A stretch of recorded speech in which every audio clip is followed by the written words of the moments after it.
معاذ حیدر انگریزوں کے زمانے میں انڈین سول سروس میں شامل ہوئے تھے۔ اس زمانے میں انڈین سول سروس میں مسلمانوں کی تعداد بہت ہی کم تھی، اور جو تھے وہ سول سروس میں رہنے کے لیے بڑی جانفشانی سے کام کرتے تھے۔ اپنے انگریز افسروں کے سامنے برٹش گورنمنٹ سے اپنی وفاداری ثابت کرنے کے لیے بعض اوقات انہیں آؤٹ آف دا وے جا کر کام کرنا پڑتا، مگر ان کے ضمیر کے لیے یہ بات بہت کافی تھی کہ ان کے آفیسرز ان سے خوش تھے۔ سول سروس اس زمانے میں بھی ان کی ضرورت نہیں، شوق تھا۔ ان کا خاندان مالی طور پر اتنا مستحکم تھا کہ نوکری کی ضرورت نہ تو کسی کو پیش آتی تھی اور نہ ہی اسے پسند کیا جاتا تھا، مگر معاذ حیدر کے باپ نے اس ٹرینڈ کو توڑا اور اپنے بیٹے کو اعلیٰ تعلیم دلوانے کے بعد سول سروس میں لے آئے۔ بنیادی طور پر وہ ایک جاگیردار خاندان سے تعلق رکھتے تھے اور ان کے مزاج میں جاگیرداروں والی تمام چیزیں کوشش کے باوجود ختم نہیں ہو سکی تھیں۔ سول سروس جوائن کرنے کے کچھ سالوں بعد ہندوستان تقسیم ہو گیا تھا۔ معاذ حیدر مشرقی پنجاب سے تعلق رکھتے تھے، اس لیے انہوں نے اپنی فیملی کے ساتھ پاکستان ہجرت کی۔ جتنا عرصہ وہ سول سروس میں رہے انہوں نے بہت محنت سے کام کیا۔ جب انہوں نے ملازمت سے ریٹائرمنٹ لی تب تک ان کے چاروں بیٹے تھوڑے تھوڑے عرصے کے وقفے سے سول سروس سے منسلک ہو چکے تھے۔ ان کا سب سے بڑا بیٹا ایاز حیدر بیرون ملک لاء کی تعلیم حاصل کرنے کے بعد اب وطن واپس آ کر فورن سروس جوائن کر چکا تھا۔ دوسرے بیٹے سعد حیدر نے بھی بڑے بھائی کی پیروی کرتے ہوئے قانون کی تعلیم حاصل کرنے کے بعد سول سروس جوائن کر لی، لیکن بڑے بھائی کے برعکس انہوں نے ڈسٹرکٹ مینجمنٹ گروپ کا انتخاب کیا تھا۔ عالمگیر اور جہانگیر نے بھی بڑے بھائیوں کی طرح بیرون ملک تعلیم حاصل کی اور اس کے بعد فورن سروس جوائن کر لی۔ سول سروس میں اپنی ساری اولاد بھیجنے والے معاذ حیدر واحد نہیں تھے، ان کے بھائیوں نے بھی قیام پاکستان کے بعد اپنی اولادوں کے لیے اسی شعبے کا انتخاب کیا تھا، اور اس وقت ان کا تقریباً سارا خاندان سول سروس کے مختلف شعبوں سے منسلک تھا۔ معاذ حیدر نے ملازمت صاف ہاتھوں سے چھوڑی تھی۔ چھوٹی موٹی چیزوں کو اگر ایک طرف رکھ دیں تو انہیں اپنی ملازمت کے دوران کسی اسکینڈل کا سامنا کرنا پڑا تھا، نہ ہی انہیں کوئی ایسا کام کرنا پڑا تھا کہ جس پر انہیں شرمندگی ہو یا ان کا ضمیر خود کو مجرم تصور کرتا ہو۔ ورثے میں باپ سے لمبی چوڑی جاگیر ملی تھی اور انہوں نے اسی روپے سے اولاد کو بیرون ملک تعلیم کے لیے بھجوایا تھا، لیکن بیرون ملک قیام کے دوران ان کے بیٹوں کی مکمل برین واشنگ ہو گئی تھی۔ وہ چاروں زندگی کو ایک نئی نظر سے دیکھنے لگے تھے۔ ان کا خیال تھا کہ ان کے باپ نے اپنی سروس میں صرف اچھی ریپوٹیشن کمائی ہے، اور یہ کمائی ان کی محنت کے مقابلے میں کچھ بھی نہیں تھی۔ ان چاروں نے سول سروس جوائن کرتے ہوئے اپنے ذہن میں کچھ اور مقاصد رکھے تھے، اور پھر انہوں نے ہمیشہ انہی مقاصد کے حصول کے لیے کام کیا تھا۔ چاروں نے اپنی سروس کے دوران ہر طرح کی کرپشن کی، مگر اس کے باوجود وہ فیملی کے بیک گراؤنڈ اور تعلقات کی وجہ سے ایسے اہم عہدوں تک پہنچ گئے تھے جس کی مثال صرف پاکستان میں ہی ملتی تھی۔ معاذ حیدر سے غلطی یہ ہوئی کہ انہوں نے کبھی اپنی اولاد کے ذہنوں کو پڑھنے کی کوشش نہیں کی تھی۔ انہوں نے خود کو ضرورت سے زیادہ لبرل ظاہر کیا تھا۔ ان کی مصروفیات ہمیشہ ان کے اپنے بچوں کے ساتھ رابطوں میں آڑے آتی رہی، مگر انہوں نے اس کی خاص پرواہ نہیں کی۔ ان کا خیال تھا کہ وہ بچوں کی آئیڈیل تربیت کر رہے ہیں۔ انہوں نے انہیں دنیا کی ہر نعمت دے رکھی تھی، اس لیے وہ ہر لحاظ سے ایک مثالی باپ ہیں۔ بعد میں بھی بیٹوں کو کسی چیز سے منع کرنے کے بجائے انہوں نے اس چیز کی ضرورت محسوس کرتے ہوئے انہیں ہر کام کی اجازت دے دی تھی۔ جب ان کے بیٹوں کی کرپشن کا ذکر ہونے لگا تب بھی انہوں نے انہیں روکنے کے بجائے انہیں بچانے کے لیے اپنے تعلقات کو بخوبی استعمال کیا۔ ان کا خیال تھا کہ ان کے بیٹے جو کچھ کر رہے ہیں وہ ساری بیوروکریسی کرتی ہے، اور ان چیزوں کے بغیر ان کے بیٹے اپنا کریئر نہیں بنا سکتے۔ کبھی اگر انہیں پچھتاوا ہوتا بھی تو وہ خود کو 100 دلیلوں سے سمجھا لیتے۔ ان کے 4 بیٹے اور 2 بیٹیاں تھیں۔ بیٹوں کو انہوں نے اعلیٰ تعلیم دلوائی تھی، لیکن بیٹیوں کو کانوینٹ میں پڑھانے کے بعد بہت ہی کم عمری میں ان کی شادیاں کر دی تھیں۔ ان کے بیٹے اور بیٹیاں مالی لحاظ سے جتنے آسودہ تھے، نجی زندگی میں اتنے ہی زیادہ مسائل کا شکار تھے۔ ان کے سب سے بڑے بیٹے ایاز نے بیرون ملک تعلیم کے دوران ہی ان کی مرضی کے خلاف اپنی مرضی سے ایک یونانی لڑکی سے شادی کر لی تھی۔ 1 ڈیڑھ سال یہ شادی کسی نہ کسی طرح چلتی رہی، پھر دونوں میں طلاق ہو گئی تھی۔ پاکستان آنے کے بعد انہوں نے سول سروس جوائن کرنے کے بعد ماں باپ کی مرضی سے دوسری شادی کی۔ یہ شادی کچھ عرصے تو اچھی طرح چلتی رہی۔ ان کے 3 بیٹے اور 1 بیٹی ہوئے۔ پھر کچھ عرصے بعد انہوں نے چھپ کر ایک اور شادی کر لی۔ اس بار ان کی بیوی ایک ایرانی عورت تھی۔ اس شادی کا علم ہونے پر خاندان میں بہت ہنگامہ ہوا، کیونکہ ان کی دوسری بیوی کا تعلق معاذ حیدر کے اپنے ہی خاندان سے تھا۔ خاندان کے بہت زیادہ دباؤ پر انہوں نے اسے طلاق دے دی، اور اس کے بعد انہوں نے کوئی اور شادی کرنے کی کوشش نہیں کی، بلکہ کسی نہ کسی طرح اپنی دوسری شادی کو ہی نبھاتے آ رہے تھے۔ ان کے تینوں بیٹے بھی اب سول سروس میں آ چکے تھے۔ دوسرے بیٹے سعد نے بھائی کے نقش قدم پر چلنے کی بجائے ماں باپ کی مرضی کے مطابق خاندان میں ہی شادی کی۔ 8 سال تک یہ شادی چلی، پھر دونوں کے درمیان اختلافات طلاق تک جا پہنچے۔ سعد حیدر نے دوبارہ ماں باپ کے اصرار کے باوجود بھی دوسری شادی نہیں کی۔ ان کے 2 بیٹے تھے اور وہ دونوں بیٹے اپنی ماں کے پاس تھے۔ تیسرے بیٹے عالمگیر نے اپنی مرضی سے شادی کی تھی، اور ان کی شادی تمام تر اختلافات کے باوجود ابھی تک قائم تھی۔ ان کی 2 بیٹیاں اور 2 بیٹے تھے۔ چوتھے بیٹے جہانگیر نے پہلی شادی اپنی پسند سے کی تھی۔ 11 سال شادی قائم رہی، پھر دونوں کے درمیان طلاق ہو گئی۔ جہانگیر نے اپنی بیوی کے اصرار کے باوجود عمر کو اپنی بیوی کے حوالے نہیں کیا، بلکہ اپنے پاس ہی رکھا۔ طلاق کے 2 ہی ماہ کے اندر انہوں نے دوسری شادی کر لی۔ اس بیوی سے ان کی 2 بیٹیاں تھیں۔ کراچی کی ایک ماڈل سے کچھ عرصہ پہلے انہوں نے تیسری شادی کر لی تھی۔ ان کی بڑی بیٹی حسینہ اپنے باقی بہن بھائیوں کے مقابلے قدرے پرسکون زندگی گزار رہی تھی۔ اس کے 2 بیٹے اور بیٹیاں تھیں، جبکہ سب سے چھوٹی بیٹی سمینہ کو شادی کے کچھ عرصے کے بعد طلاق ہو گئی تھی۔ علیزہ کو اس کی ماں نے اپنی تحویل میں لے لیا تھا، مگر دوبارہ شادی کرنے کے بعد اسے اپنے ماں باپ کے پاس ہی چھوڑ گئی تھی۔ معاذ حیدر اور ان کی بیوی نے اپنے بچوں کی نجی زندگی کو خاص طور سے ناکام ہوتے دیکھا تھا، اور انہیں ہمیشہ یہ حیرت ہوتی تھی کہ ان کی تربیت میں ایسی کون سی کمی رہ گئی تھی کہ جس نے ان کی اولاد کو زندگی کے اہم فیصلے کرتے ہوئے بہت سے مسائل سے دوچار رکھا۔ عمر جہانگیر اور اس کے باپ کی طرح معاذ حیدر کے سارے بیٹے ہی اپنی اولادوں کے ساتھ اچھے تعلقات نہیں رکھ پائے تھے۔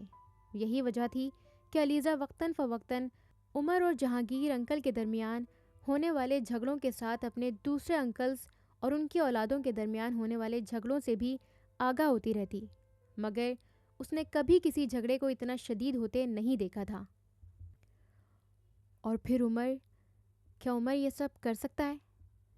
اسے کمرے سے باہر آ کر بھی یقین نہیں آ رہا تھا کہ عمر نے خودکشی کی کوشش کی تھی۔ کیا اتنی معمولی سی بات پر عمر خودکشی کر سکتا ہے؟ اور انکل جہانگیر کہہ رہے تھے کہ اس نے پہلے بھی 2 بار سلیپنگ پلز۔ علیزہ نے کچھ بے چینی سے کمرے کے دروازے کو دیکھا تھا۔ عمر ایسا نہیں تھا، عمر کبھی بھی ایسا نہیں تھا۔ پھر اب اسے کیا ہو گیا ہے؟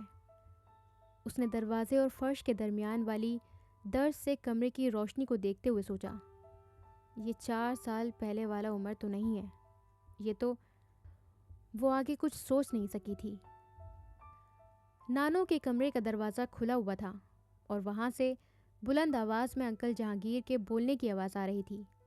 میں کوئی انوکھا کام تو نہیں کرنا چاہتا، ہمارے خاندان میں وہ کوئی پہلا تو نہیں ہے جس کے لیے ایسا سوچا جا رہا ہے۔ کیا ایاز نے اپنے بیٹے کی شادی خود کو بچانے کے لیے نہیں کی تھی، اور اس کے بیٹے نے تو کوئی اعتراض نہیں کیا؟ آپ بتائیں، کیا وہ خوش نہیں ہے؟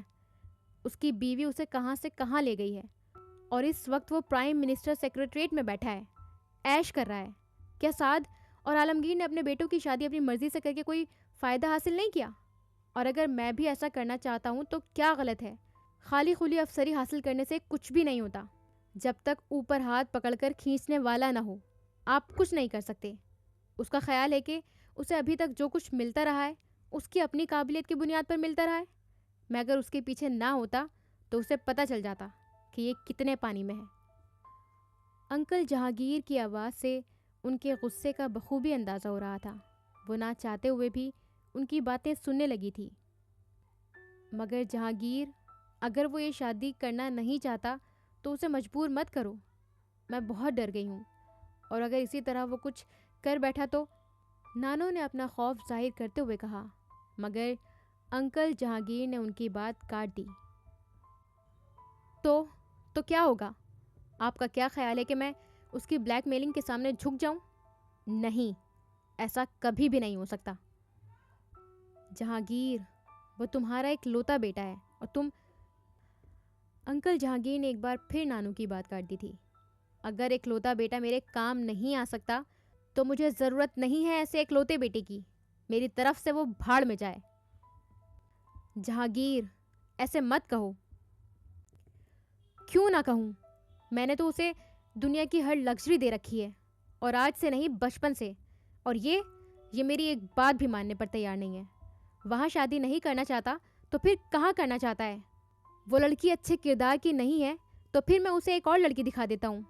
یہ وہاں شادی کر لے گا، مگر نہیں، یہ وہاں بھی شادی نہیں کرے گا۔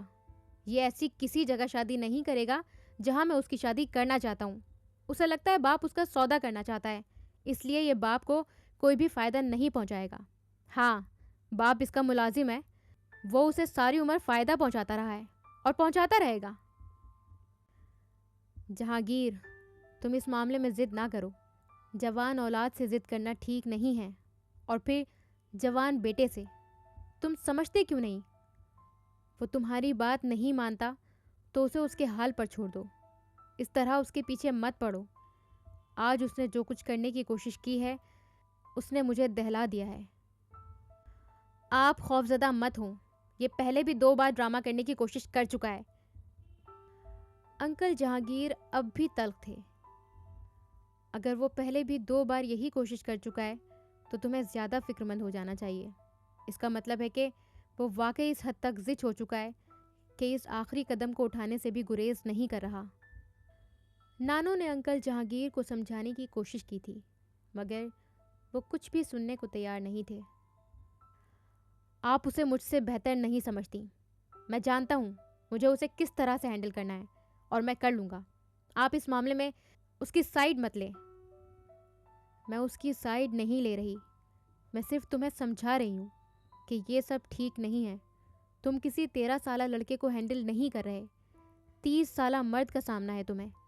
اسے بچہ سمجھ کر کسی چیز کو اس پر ٹھونسنے کی کوشش مت کرو۔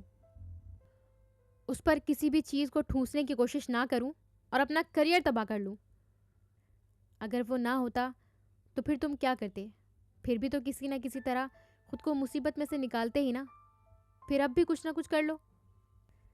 تب کی بات اور ہوتی، مگر اب میں یہ سوچ کر نہیں چل رہا ہوں کہ وہ نہیں ہے۔ اب اگر وہ ہے تو پھر اسے میرے کام آنا ہوگا، جیسے میں ہمیشہ اس کے کام آتا رہا ہوں۔ جہانگیر، تم اتنی ضد کیوں کر رہے ہو؟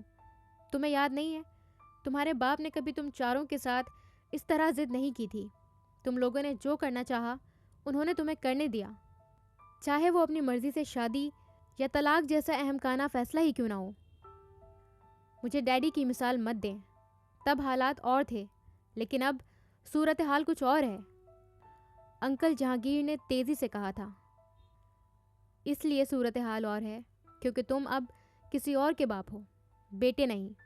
اب تمہاری ڈیمانڈز بھی بدل گئی ہیں۔ چلیں، آپ ایسا ہی سمجھ لیں، ڈیڈی اور طرح کے تھے، میں اور طرح کا ہوں۔ جہانگیر، ابھی اسے چھوڑ دو۔ تم اس کے پیچھے کس حد تک بھاگ سکتے ہو؟ اسے مجبور کرو گے تو وہ یہاں سے چلا جائے گا، پھر کیا کرو گے؟ کہاں کہاں اس کے پیچھے جاؤ گے؟ آپ اسے سمجھانے کی بجائے مجھے سمجھا رہی ہیں۔ میں اسے بھی سمجھاؤں گی، مگر تم خود کو تھوڑا ٹھنڈا تو کرو۔ میں تمہاری طرح اس کے پیچھے پنجے جھاڑ کر نہیں پڑ سکتی۔ ابھی اسے کچھ مت کہو، ابھی اسے اس کی مرضی کے مطابق جو وہ چاہے وہ کرنے دو۔ کچھ عرصہ گزر جائے گا تو اس کا غصہ بھی ٹھنڈا ہو جائے گا، پھر میں اس سے بات کروں گی۔ نانو انکل جہانگیر کو سمجھا رہی تھی، مگر وہ کچھ سمجھنے پر تیار ہی نہیں تھے۔ وہ اپنی ضد پر اڑے ہوئے تھے۔ علیزہ نے ایک بار پھر دروازے کو دیکھا۔ کمرے میں بالکل خاموشی تھی۔ پتہ نہیں وہ اندر کیا کر رہا تھا۔ پھر اسے پتہ نہیں کیا خیال آیا اور وہ لان میں چلی گئی۔ عمر کے کمرے کی کھڑکیاں باہر لان میں کھلتی تھیں۔ اس کا خیال تھا کہ وہ کھڑکیوں میں سے اندر دیکھ سکے گی، لیکن اسے مایوسی ہوئی۔ کھڑکیاں بند تھیں اور ان کے آگے پردے تنے ہوئے تھے۔ وہ کسی بھی طرح اندر نہ دیکھ سکی۔ کچھ دیر وہ بنا کسی آہٹ کے کھڑکیوں کے سامنے کھڑی رہی اور ایک بار پھر اندر واپس آ گئی۔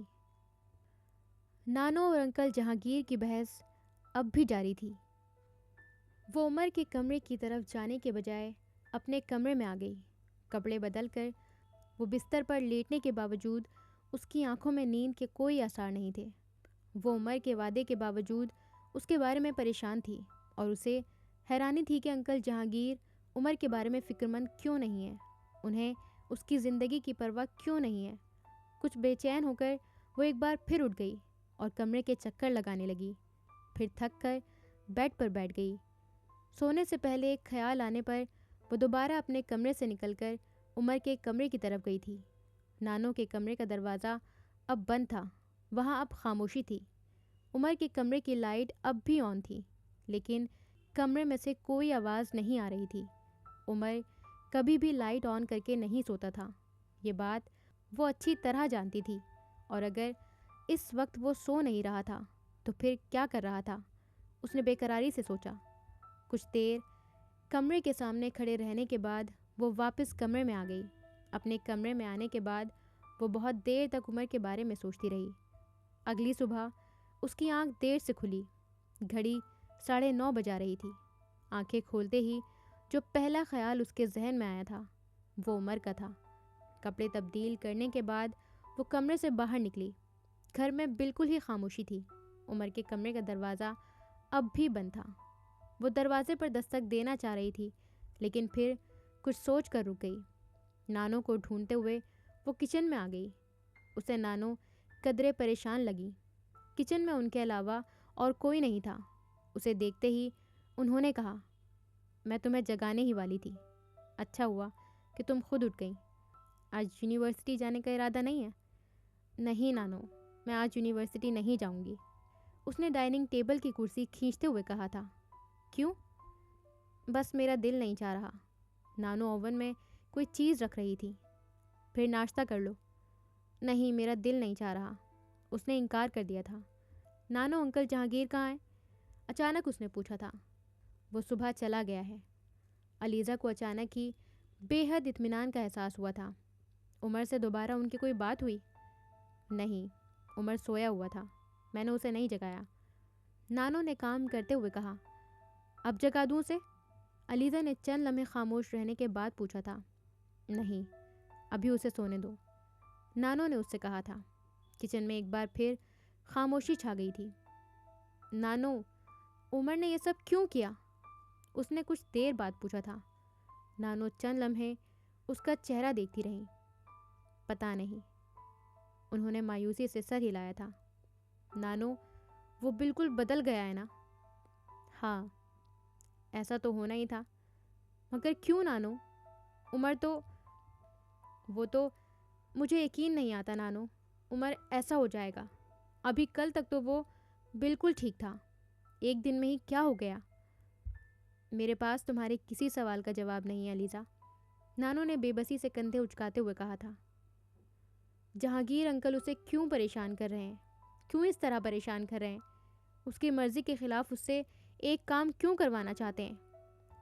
وہ بھی مجبور ہے، انہوں نے ایک گہری سانس لیتے ہوئے کہا۔ نہیں نانو، وہ مجبور نہیں، خود غرض ہیں۔ نانو نے اس کی بات کا جواب نہیں دیا تھا۔ وہ کچھ دیر وہیں بیٹھی رہی، پھر اٹھ کر واپس اپنے کمرے میں آ گئی۔ دوپہر کے 2 بجے وہ ایک بار پھر پریشان ہو کر اپنے کمرے سے نکلی۔ عمر کا دروازہ اب بھی بند تھا۔ اس نے بنا سوچے سمجھے دروازے پر دستک دی۔ اندر خاموشی چھائی ہوئی تھی۔ علیزہ نے ایک بار پھر دستک دی۔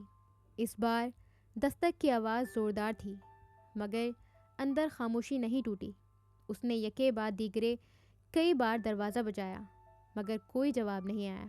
علیزہ خوف زدہ ہو گئی۔ عمر دروازہ کیوں نہیں کھول رہا؟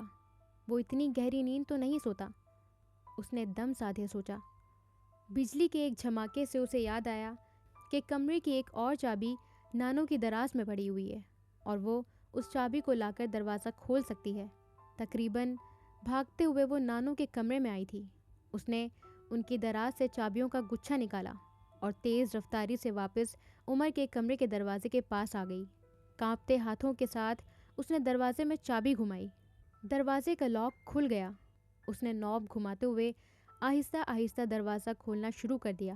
کمرے میں لائٹ اب بھی آن تھی اور دروازہ کھلنے کی آواز نے بھی عمر کو متوجہ نہیں کیا تھا۔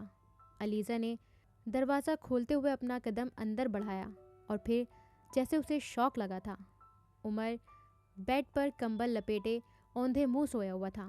اس کا سر تکیے پر تھا اور دایاں ہاتھ کوہنی تک تکیے کے نیچے تھا، جس کی وجہ سے تکیہ داہنی طرف سے کچھ اٹھ گیا تھا اور اس اٹھے ہوئے حصے نے اس کے چہرے کو مکمل طور پر کور کر لیا تھا۔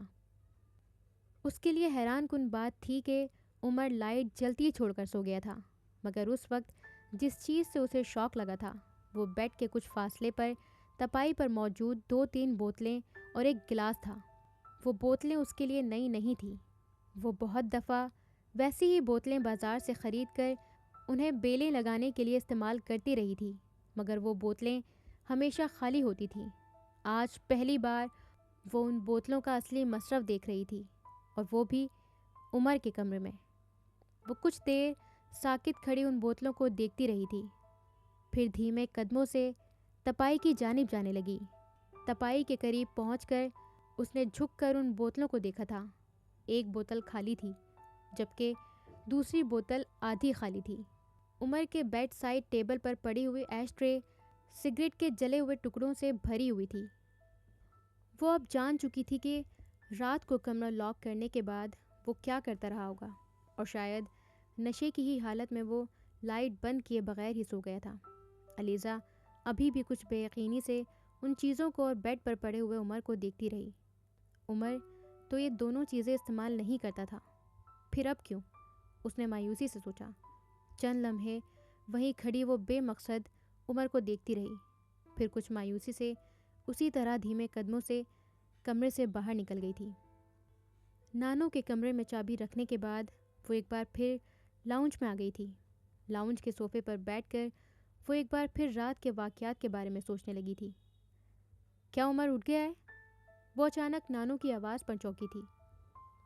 وہ پتہ نہیں کس وقت کچن سے نکل کر لاؤنج میں آ گئی تھی۔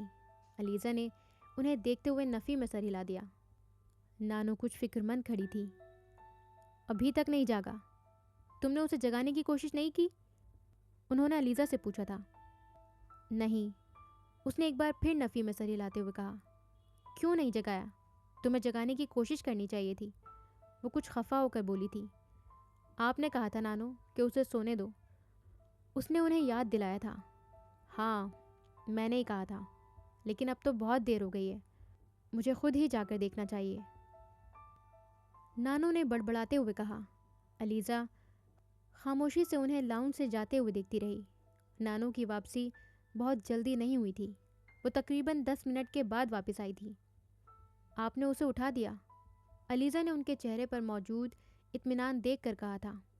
ہاں، بہت دیر دروازہ بجانا پڑا، لیکن وہ اٹھ گیا ہے، کہہ رہا ہے ابھی آتا ہوں، انہوں نے ایک بار پھر کچن میں جاتے ہوئے کہا تھا۔